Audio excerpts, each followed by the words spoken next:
उदयपुर की लेक पिचोला के किनारे एक ऐसा पैलेस खड़ा है जो दूर से देखने पर एक बिल्डिंग लगता है, लेकिन असल में ये 11 अलग अलग महल का एक जाइंट कॉम्प्लेक्स है। एक ऐसा महल जिसे बनने में लगभग 400 साल लगे। ये है सिटी पैलेस उदयपुर। चलिए इसकी असली कहानी जानते हैं। मैं विनय गुप्ता आप सबका स्वागत करता हूँ सीखो official show the uncovered India में। इस कहानी की शुरुआत 16th सेंचुरी में होती है। उस वक्त मेवाड़ किंगडम की कैपिटल चित्तौड़गढ़ फोर्ट थी, लेकिन मुगल इन्वेजन के बाद चित्तौड़गढ़ को डिफेंड करना मुश्किल होता जा रहा था। तब मेवाड़ के रूलर महाराणा उदय सिंह टू ने एक स्ट्रेटेजिक डिसीजन लिया। 1559 में उन्होंने लेक पिचोला के पास नई कैपिटल एस्टेब्लिश करने का फैसला किया। इसी डिसीजन के बाद उदयपुर सिटी और सिटी पैलेस का कंस्ट्रक्शन स्टार्ट हुआ। पैलेस एक नेचुरल डिफेंसिव पोजीशन पर बनाया गया था। एक साइड पर लेक पिचोला का पानी था, दूसरी तरफ अरावली रेंज की हिल्स। इस ज्योग्राफी की वजह से यहाँ से आसपास के एरियाज पर नजर रखना आसान था। सिटी पैलेस का सबसे पुराना हिस्सा राय आंगन कोर्टयार्ड माना जाता है, जो महाराणा उदय सिंह के टाइम पर बना था। लेकिन उसके बाद हर जनरेशन ने पैलेस कॉम्प्लेक्स में नए स्ट्रक्चर्स ऐड किए। इसी वजह से आज सिटी पैलेस एक सिंगल बिल्डिंग नहीं बल्कि इंटरकनेक्टेड पैलेस का एक जाइंट कॉम्प्लेक्स है।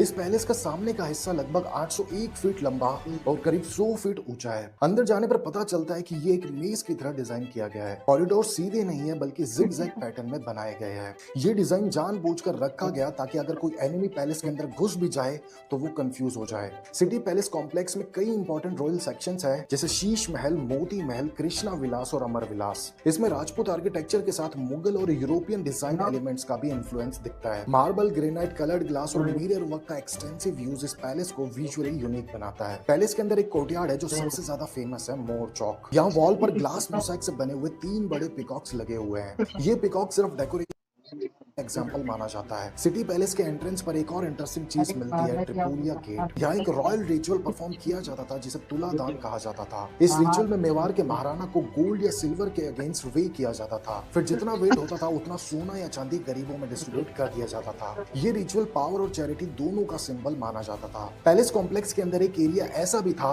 जहाँ मेडाइवल टाइम में एलिफेंट फाइट्स ऑर्गेनाइज होती थी। उस वक्त ये एक रॉयल स्पोर्ट माना जाता था। किंग्स और नोबल्स पैलेस बालकनी से बैठकर इन फाइट्स को देखते थे। सिटी पैलेस का इंपॉर्टेंस सिर्फ उसकी बिल्डिंग तक लिमिटेड नहीं था। इस पैलेस के आसपास ही उदयपुर के कुछ और आइकॉनिक स्ट्रक्चर्स डेवलप किए गए, जैसे लेक पैलेस उदयपुर, जग मंदिर और जगदीश टेम्पल उदयपुर। ये सब मॉन्यूमेंट्स लेक पिचोला के अराउंड एक स्ट्रेटेजिक रॉयल जोन क्रिएट करते थे, जिससे कैपिटल को प्रोटेक्ट करना आसान हो जाता था। 1947 में जब इंडिया इंडिपेंडेंट हुआ और प्रिंसली स्टेट्स को इंडियन यूनियन में मर्ज होना पड़ा, तब मेवाड़ किंगडम भी ऑफिशियली इंडिया का हिस्सा बन गया। पॉलिटिकल पावर खत्म हो गई, लेकिन सिटी पैलेस की ओनरशिप आज भी मेवाड़ रॉयल फैमिली के पास है। पैलेस का एक बड़ा हिस्सा म्यूजियम में कन्वर्ट कर दिया गया है, जहां रॉयल वेपन्स, पेंटिंग्स, स्कल्पचर्स और हिस्टोरिकल आर्टिफैक्ट्स प्रिजर्व किए गए हैं। आज सिटी पैलेस